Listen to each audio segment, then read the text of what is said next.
Well, g'day, folks. Oh, look, I've still got that thing sitting up there. Hang on a minute. Got to mute something.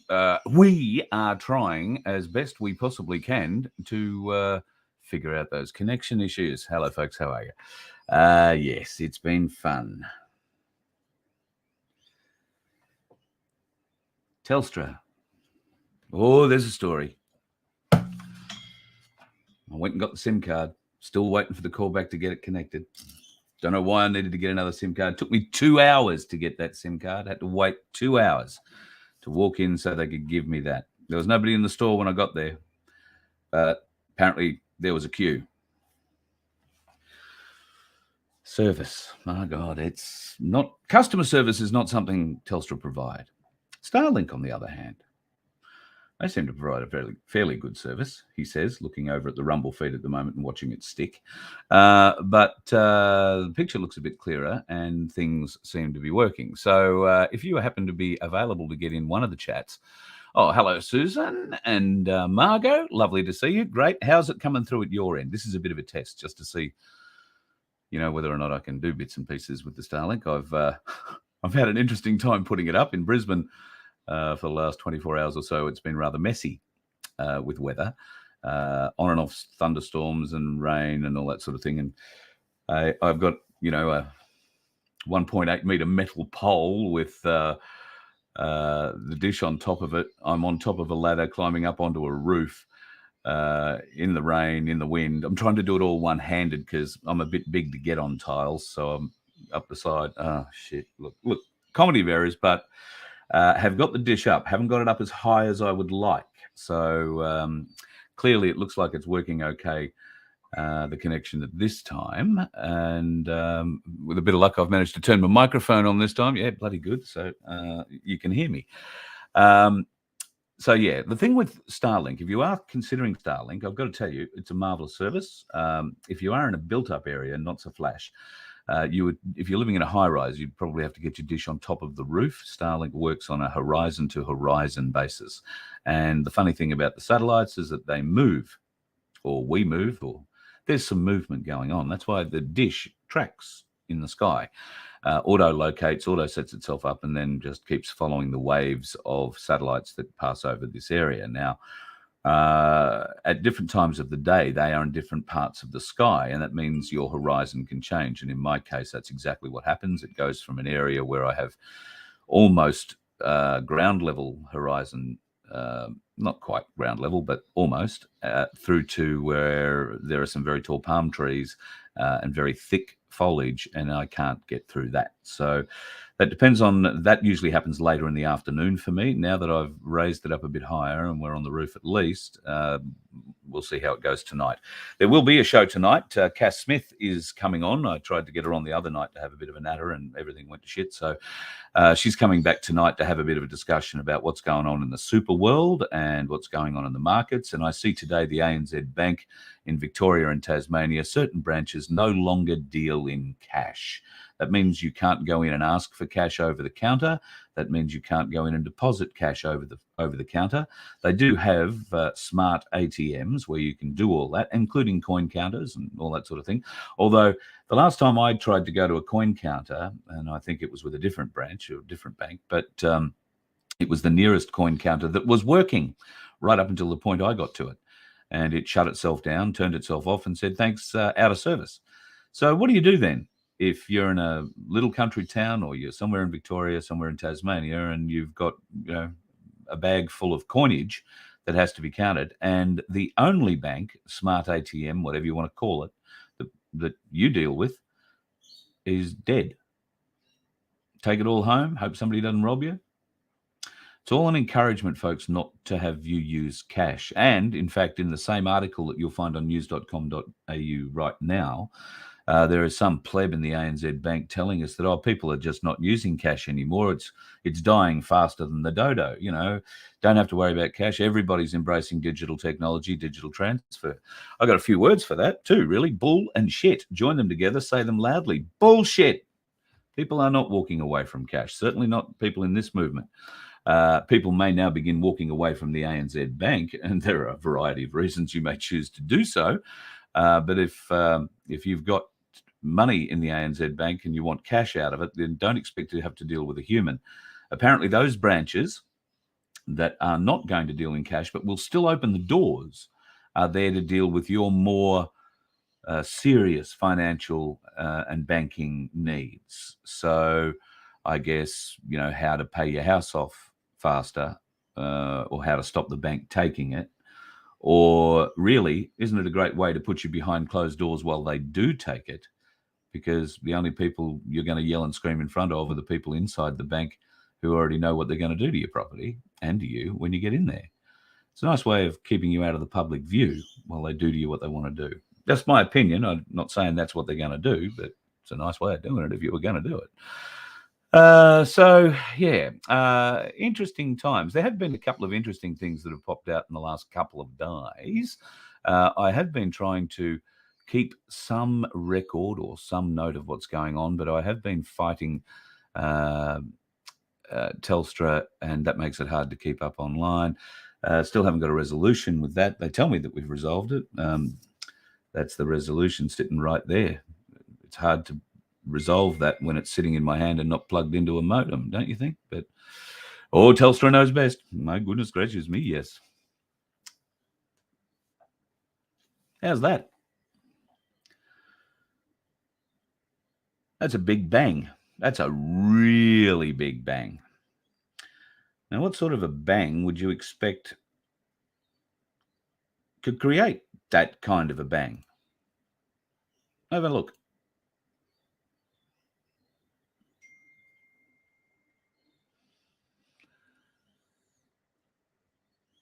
I mean, that's a big bang. Apparently, a chocolate factory exploding. Now, I know people may say, being a man of a certain size, that I probably know a great deal about chocolate. Fact is, I don't. But I don't know what in the chocolate making process could do that.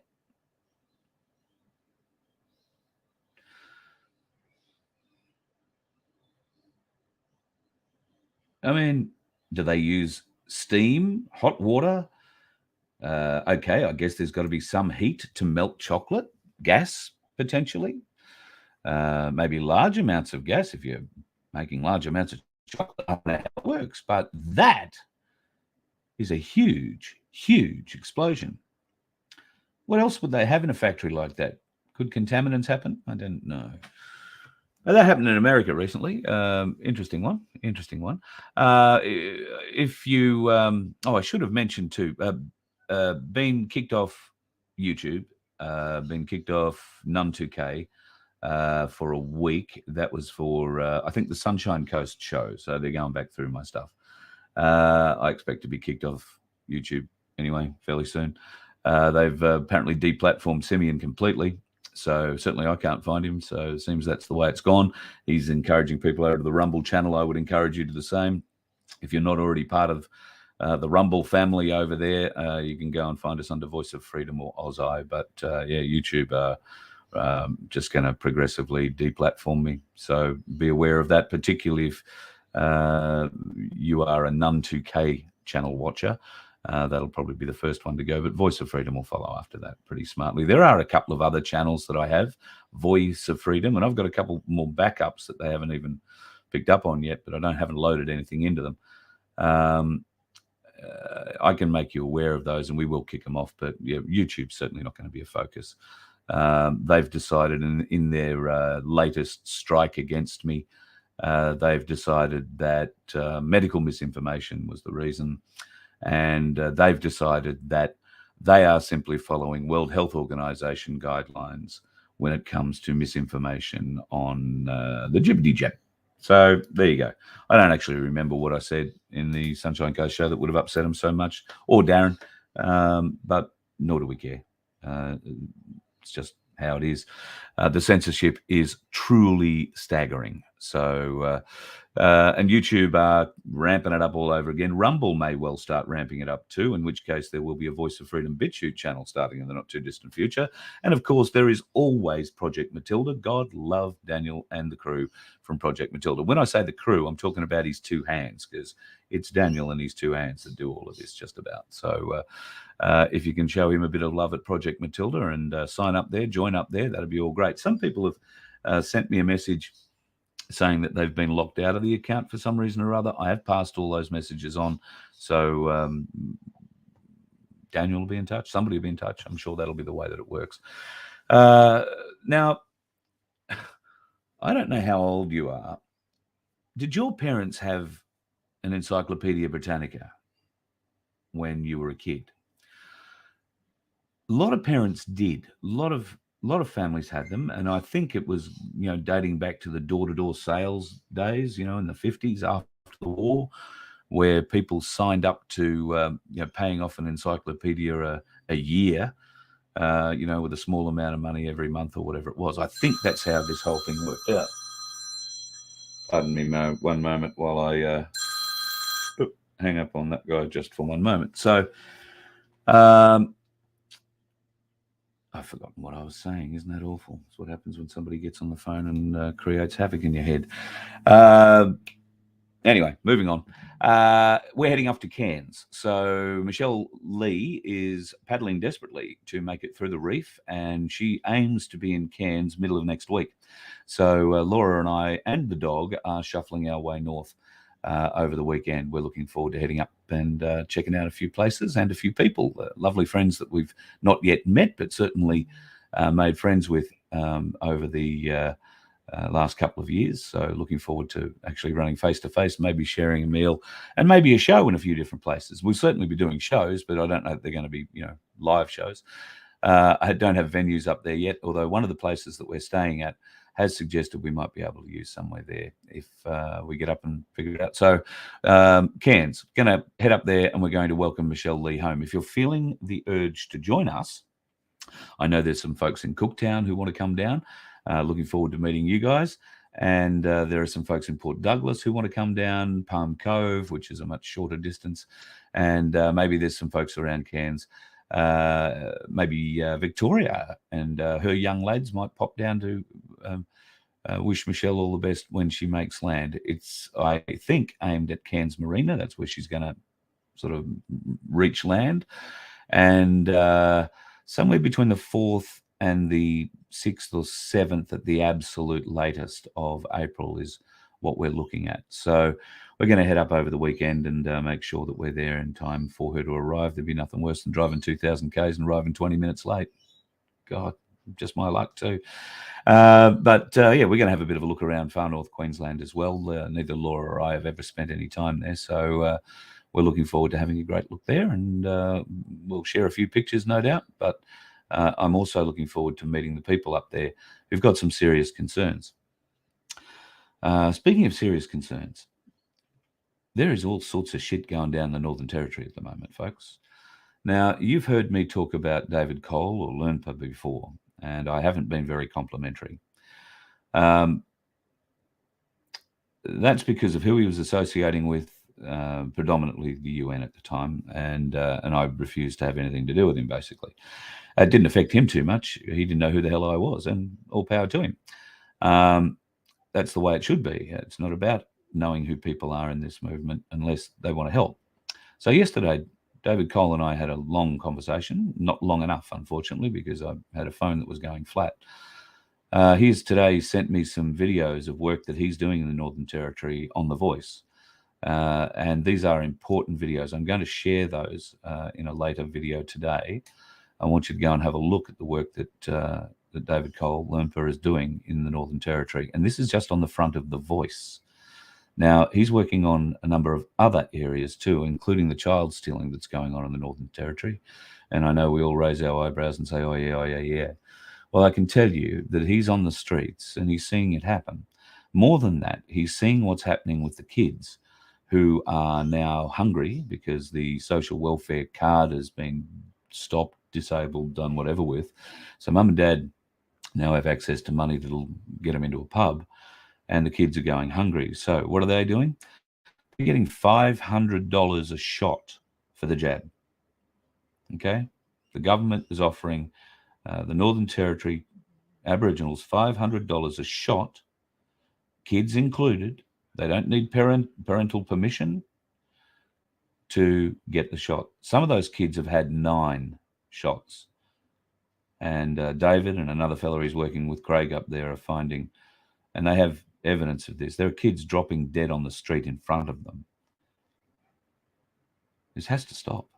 This has to stop. We have to learn more about it. And if you are at all culturally sensitive, and I know there are people who are jaded about being culturally sensitive. Oh, we've done this, we've done that, we've held this thing, we've apologized, we've done. This isn't about apologies. This isn't about what we've already done. This is about children,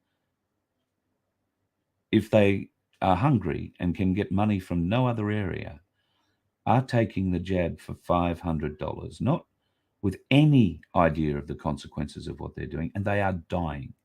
It is genocide. We need to learn more about our original Australians' culture.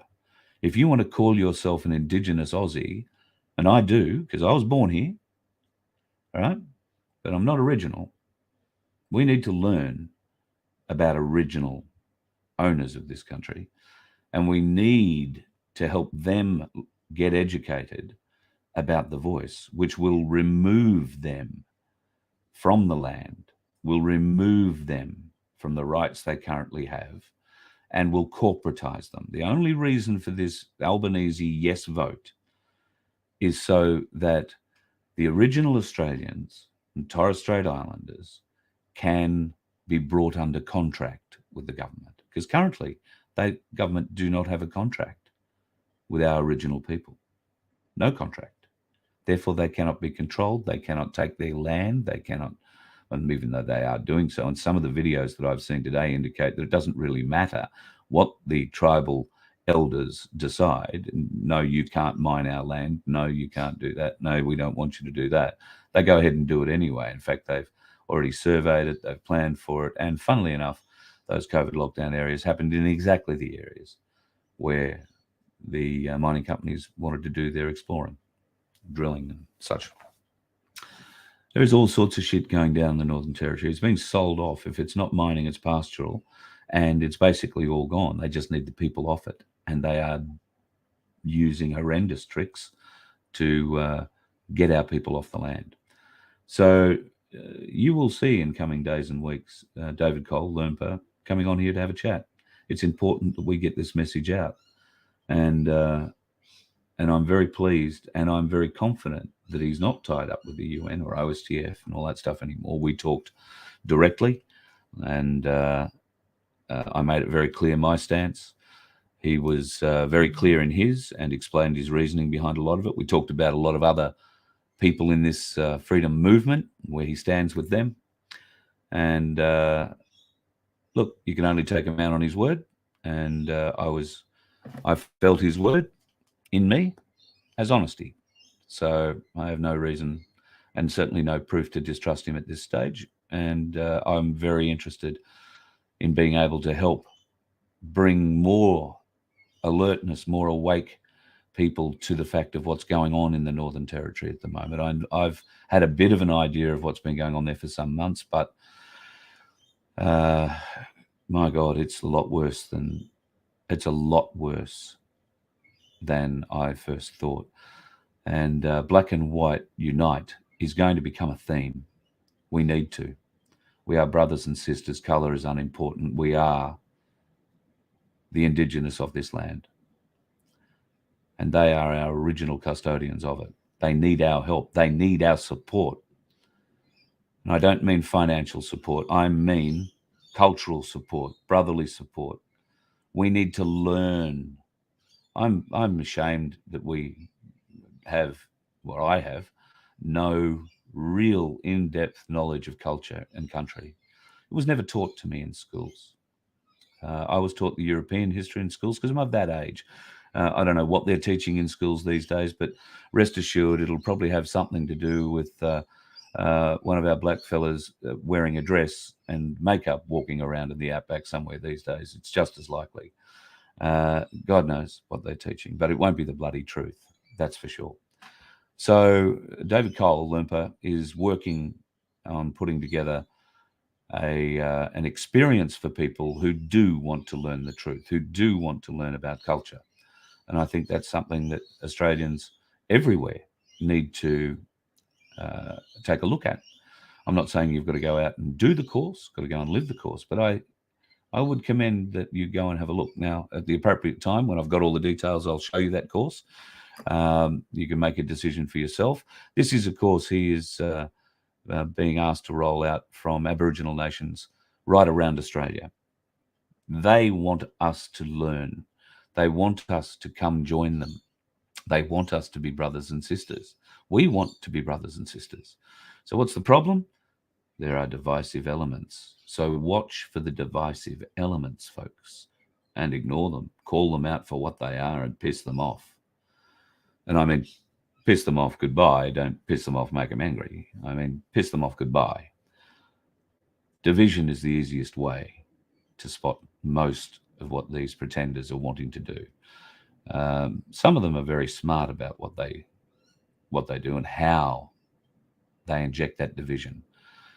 Some of them inject it into others and have those people injected in publicly. So a lot of the time it's who's behind the scenes.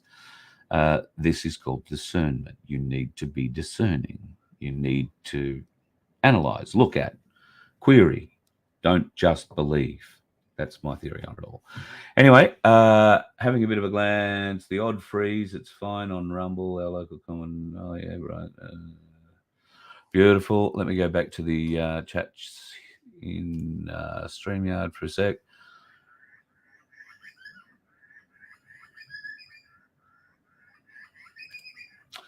Yeah, David. Okay.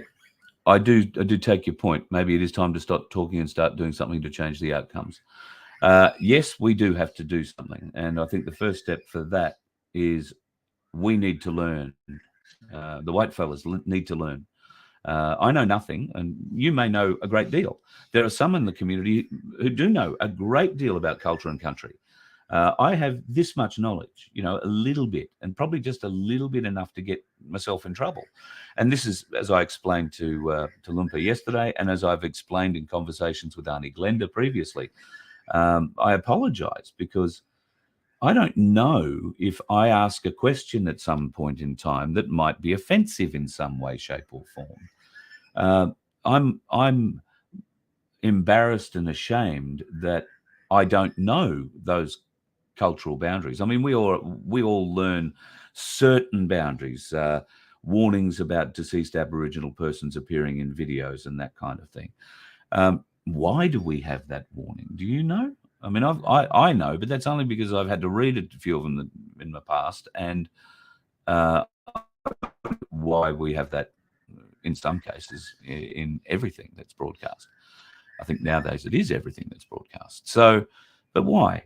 And why should we respect that?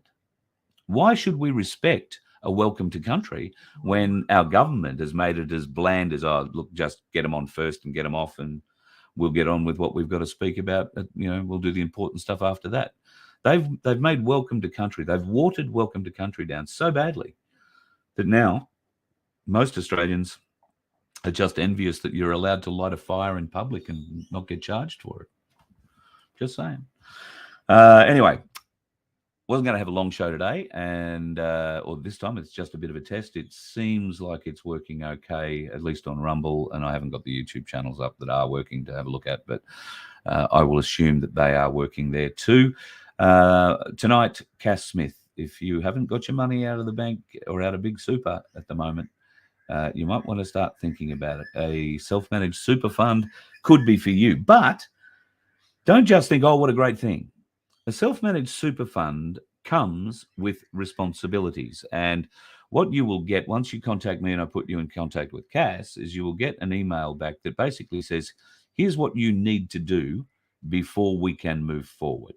Now, the ball then is in your court. If you choose for whatever reason, and there are a variety of good reasons you may choose not to do this, then that's great. But you have to do it, and do it in a timely fashion, I would suggest, if you agree to the hoops you have to jump through in that first email.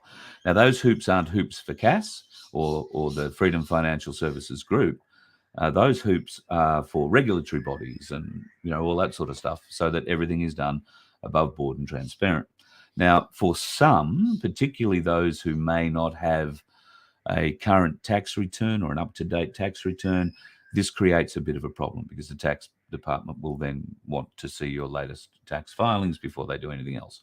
That puts a block on everything they can do until that happens. Now, I think, I'm not sure, don't quote me on this, but I think there may be other triggers for that kind of thing too. If you haven't done this, or if you haven't done that, you may or may not be eligible to get an SMSF, a self-managed super fund. Yep, right. So then, once you've jumped through all the hoops and are actually approved, you must understand it is a self-managed super fund. Therefore, you have regulatory obligations. You can't just go and take your gold and silver and hide it under the bed and divvy it up as you see fit. It is your super, so you can't spend it. It has to be vaulted. If you've got a particularly large amount, it doesn't have to be vaulted, but it's probably better to vault it. It will need to be audited on a regular basis, and that means that only within reason, or the agreed amount will be withdrawn from it over a 12-month period, I suspect. Then all good. There is paperwork involved in all of that. If you're not prepared to do the paperwork, then you will be in breach, and they will come and collect your gold and silver and put it back into a super fund, or wherever the hell they put it. Maybe not back into a super fund. Maybe they just come and collect it. We might ask Cass that question tonight. What happens if you do go into breach of a self-managed super fund?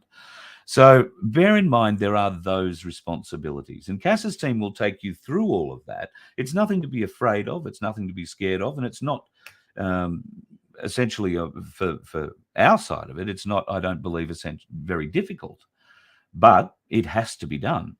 So if you're not one of those people who likes doing paperwork and who sort of says, oh, well, the government can wait, or the people asking about my gold and my silver can just jam it up their jacksie, well, that could end badly. And that is not a result that I would want for you, and I'm sure that Cass wouldn't want for you. So bear all that in mind. But we might talk about that tonight when Cass is on, and we have another bit of a chat, because the super funds have gone bunter with your money, folks. $2.5 billion a year is being used for junkets, for high-ups in the super industries. They don't just go and throw a party. They book out the entire hotel.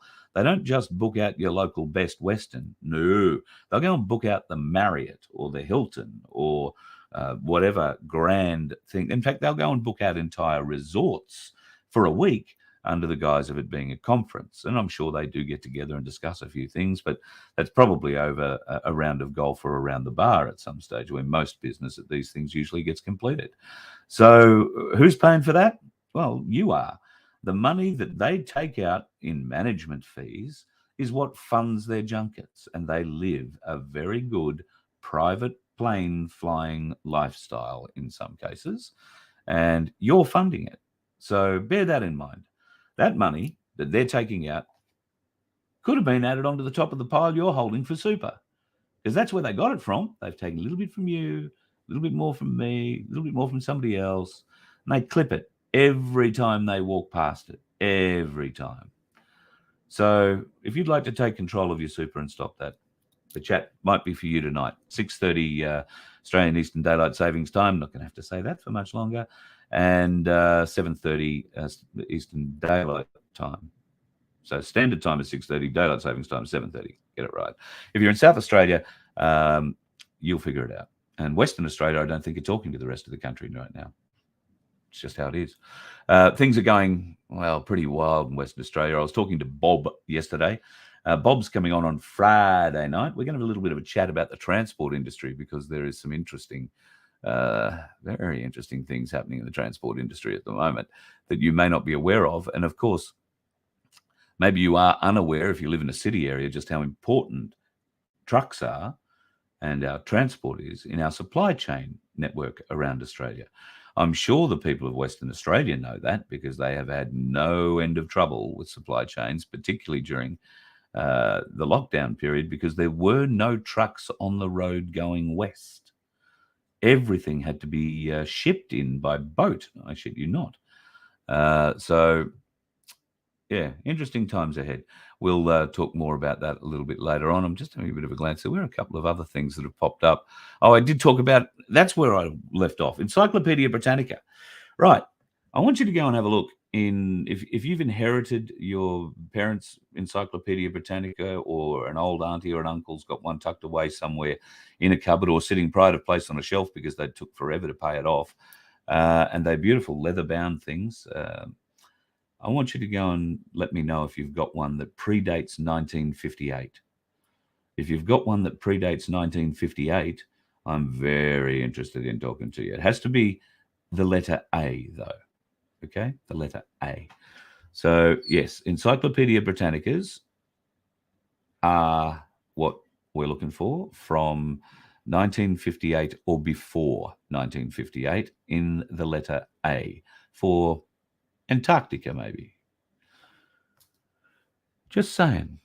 Worthy of looking. I'm on the hunt. I think I might be on the trail of one, but I'm not sure that they're late 50s. I've got a sneaking suspicion they're early 60s, which won't help us because Encyclopedia Britannica was changed in 1958. Why was it changed? Well, therein, folks, is a whole other story. And I dare say we'll get around to telling that in the not too distant future. I'll let you go back to your day. I'm going to go and try and clean up the mess I've made outside now, trying to put up this Starlink setup, which does seem to be working quite well. And I'll prepare for what's going on with Cass today, or this evening rather. So Cass Smith from 6:30 Australian Standard Time tonight. And you have a good day if you're heading out there. It looks like the wind, rain, and thunderstorms are disappearing, at least in the small bit of blue cloud I can see out the window behind me. Have a good day. You let one ant stand up to us, then they all might stand up. Those puny little ants outnumber us 100 to 1. And if they ever figure that out, there goes our way of life. It's not about food. It's about keeping those ants in line. That's why we're going back. Does anybody else want to stay? Let's rock!